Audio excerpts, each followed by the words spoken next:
That bathroom renovation may not be as cheap as you think.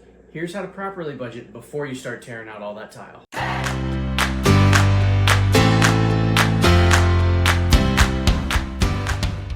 Some things that really help us and our clients out in our remodel business is making a priority list. Go top to bottom. What is the most important thing for you in this project? If it's getting a standalone tub, then darn it, that is number one on the list.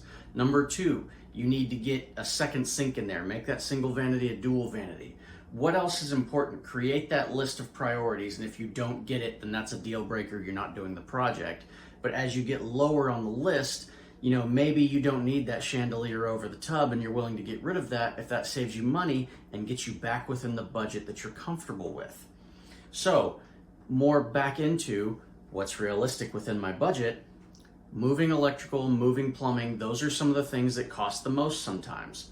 Another thing to keep in mind, tile. The more tile you install, the more it costs. Most contractors are charging basically per square foot for tile, depending on what kind of tile it is, how expensive it is, and how they're gonna lay it out, and whatever preparation process is required.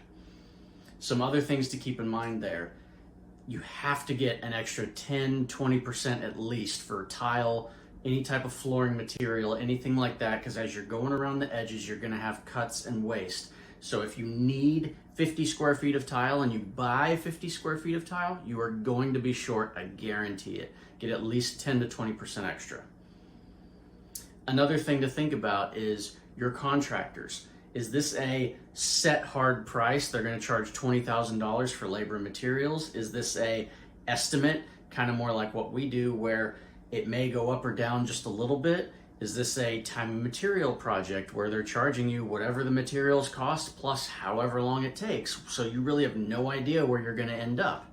You need to kind of figure out what you're looking at there. Have a comfort level as far as those things go.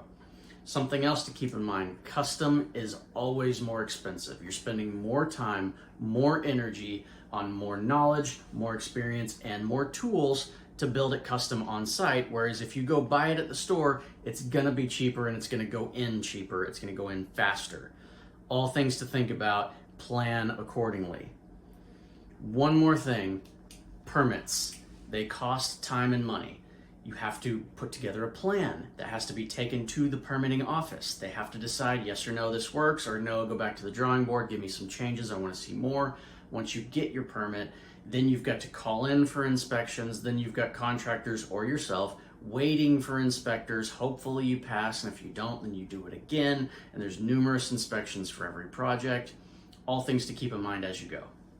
And since you're doing those inspections, time is money. It takes time, so whether it's you, whether it's your contractor, it's going to cost more money. Just be aware of that. Again, plan accordingly.